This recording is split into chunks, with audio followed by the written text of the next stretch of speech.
Hi, everybody.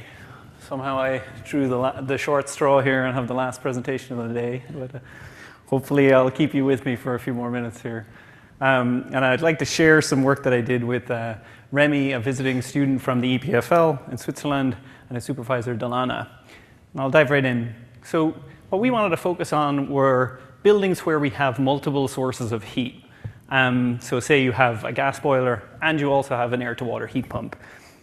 This is happening more and more often because in retrofit projects, maybe somebody wants to keep the gas boiler for backup capacity or redundancy reasons, or you might be doing a phased electrification retrofit where one chiller has reached the end of life, you replace it with an air-to-water heat pump, but you don't have enough capacity to fully electrify the building. Now, I think most people will intuitively understand that there's an opportunity to save operating costs by switching to one source of equipment versus the other, depending on utility costs at the time.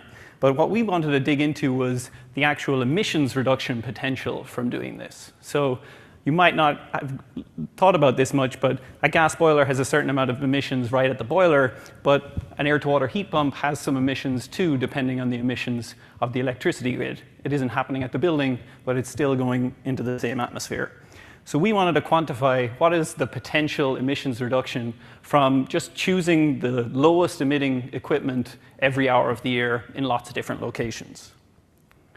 So the first major factor in this, as you might guess, is how does one piece of equipment perform relative to the other? So as a baseline, we took, jumped ahead. As a baseline, to give kind of a fair starting point to both systems, we just chose the manufacturer performance for about the same operating hot water temperature. So for the boiler, we chose a 90% efficient boiler. And for the heat pump, we got selections and performance curves for lots of different air-to-water heat pump equipment and fitted an average line to that, which is what you see on the right there. Again, and you'll also see that the performance of a heat pump decays away quite quickly with colder outdoor temperatures. And this is a fundamental property of just how that it's more difficult to move heat from a very cold temperature than it is to move heat from a warmer temperature.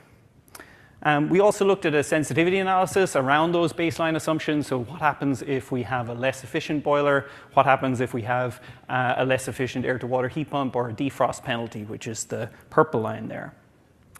Now, the second factor is, of course, how much emissions is associated with those two fuel sources. Burning, one therm of gas in any given location doesn't have much of a difference if it's one location versus another. But using 1 kilowatt hour of electricity has a very different impact depending on the time that it's used and depending on the location where it's used. So here we're seeing the amount of emissions associated with one incremental kilowatt hour of electricity on 6 different grid regions in the United States. And the x-axis here is the month of year, so it shows how variable this is seasonally. Straight away, you can see that some grids are much cleaner than others. So for example, California in green has much lower emissions than, say, the mid-Atlantic around New York in red there. And it also varies quite a lot by the hour of the day. This line here, which keeps moving ahead on me, this line here highlights the point where the equipment has basically equivalent emissions. So a gas boiler and an air-to-water heat pump making 1 kilowatt hour of hot water emits about the same, whether it's at the site or at a natural gas power plant on the grid somewhere. That's with these kind of baseline assumptions of a COP of 2.5 and a 90% efficient boiler. Now, when we look at this, location matters for both of these factors, right? Your climate zone is going to drive the weather, and it's going to drive the equipment performance. And your grid region is also going to be location dependent. And we wanted to look at this across the whole United States. So we looked at every possible combination of grid region and climate zone. So here for PJM East, this keeps moving ahead, I don't know, the timings must have been in there. For PJM East, we took every combination of all 3 climate zones, and we picked a representative city for each one. So for climate zone 4A in PJM East, we picked Philadelphia. And that yielded a total of about 50 different combinations of locations in the United States. So let's look at Philadelphia. This is a heat map which shows all of the hours of the year with the day of the year on the x-axis and the hours of the day on the y-axis. And the color indicates whether overall one piece of equipment would have more or less emissions than the other during that hour. So green means that overall the heat pump will yield less emissions. Red means that the boiler would yield less emissions. And the good news is that there's a lot more green than red, right? So in a climate like Philadelphia, in a grid region like PJM, there's over 60% of the hours of the year where the heat pump, with the assumptions that we have, will emit less overall. And that's on today's grid, of course. Now, what we want to do is compare 3 operating strategies. One where we just run the heat pump always. We'll use that as the baseline. One where we run the boiler always, so you could consider that like maybe a pre-retrofit scenario. And then the other is a dynamic switching, where we basically choose the lowest emissions piece of equipment every single hour of the year. So we're using the heat pump as the baseline. So we're going to show the boiler relative to that baseline and the dynamic switching relative to that baseline. And this is the percent emission savings that's shown on the y-axis, and the x-axis is the month of year. So clean grids, mild climates like California, you can see that the boiler pretty much always has a negative savings. In other words, you save a lot by just having the air-to-water heat pump, and there's relatively little benefit from dynamic switching. There's a tiny few hours in colder climates in California where it might make sense, but very little potential benefit. In other climates, say up around Illinois, the grid has a lot of coal on it, right? And it's much colder temperatures. So in those cases, on today's grid, there's actually an emissions penalty from electrifying in those locations, and relatively little benefit from dynamic switching. But in other grid regions, this is where it becomes interesting, because depending on the time of year or the time of day, there's potentially advantage from kind of doing arbitrage between the 2 system types. And the savings potential, the emission savings potential from dynamically choosing the best performing strategy can be upwards of 30 or 40% in some months of the year on some of these grids with the assumptions that we have. But that isn't the full picture, because the major factor, number 3, that we haven't talked about is the heating load profile, which accounts for when heating actually happens.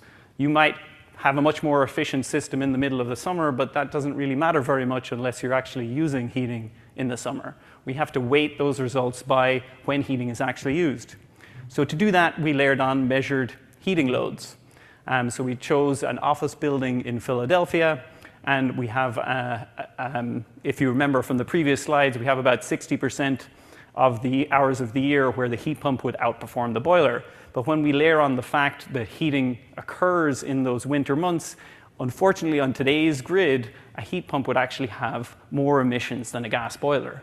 But where it becomes really interesting is that the lowest emissions of all of those cases is, of course, the dynamic switching one, because we're choosing every hour of the year which piece of equipment has the lowest emissions. And this is 2021 measured load data and measured grid conditions.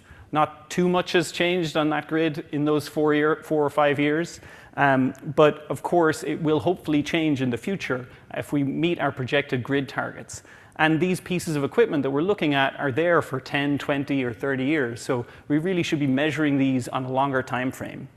Looking out to 2035 grid projections, so roughly halfway along the lifespan of that heat pump equipment, it's a much nicer picture where the air-to-water heat pump has far lower emissions than the gas boiler, and essentially it's the exact same as the dynamic switching algorithm because there's no value in switching. If we run that out to many, many more buildings where we have measured load data in many, many more locations, we had a total of 75, you can see a similar pattern. Generally speaking, mild climates with clean grids, there's very little benefit to dynamic switching. But in dirtier grids or regions where you have much colder temperatures and much lower performance on your heat pumps, there's upwards of 10, 20, or even 30% savings for emissions on today's grid. So, for example, Philadelphia or Minneapolis here. And as we look out to 2035, most of the benefit of this strategy fades away as the grid decarbonizes. Now, so some takeaways from this. So what we see is there's a potential emission saving in a lot of locations from this dynamic switching solution versus just using an air-to-water heat pump alone. It's most relevant in these colder locations with dirtier grids, or if you have very poor performing electric heating equipment. So if we had redone this analysis with an electric boiler, it would give you radically different results. Even in 2035, you would see benefits from dynamic switching just purely from an emissions perspective. The benefit mostly fades by 2035, assuming we meet our ambitious grid decarbonization targets. And I see this as potentially a useful bridging technology for phased electrifications in particular, where you can eke more emission savings from one solution than you can by just prioritizing the air-to-water heat pump alone on today's grid in a lot of these locations. So some next steps, we've submitted a ASHRAE journal paper, which is currently under review. Be happy to share it with anybody who's interested, taking a look at the draft or giving us feedback on it. Just reach out to me by email and I'll share it with you. And I hope you come to the HVAC session right after this, I guess, which is going to be on HVAC and electrification. We'll be talking about this topic. I'd love to hear interesting solutions or projects or problems that you've encountered related to these topics. I'd also like to explore how we can more collaboratively share performance data for equipment, because as I know many of you know, that's kind of a nightmare to get. It'd be nice to collaborate on sharing that more widely.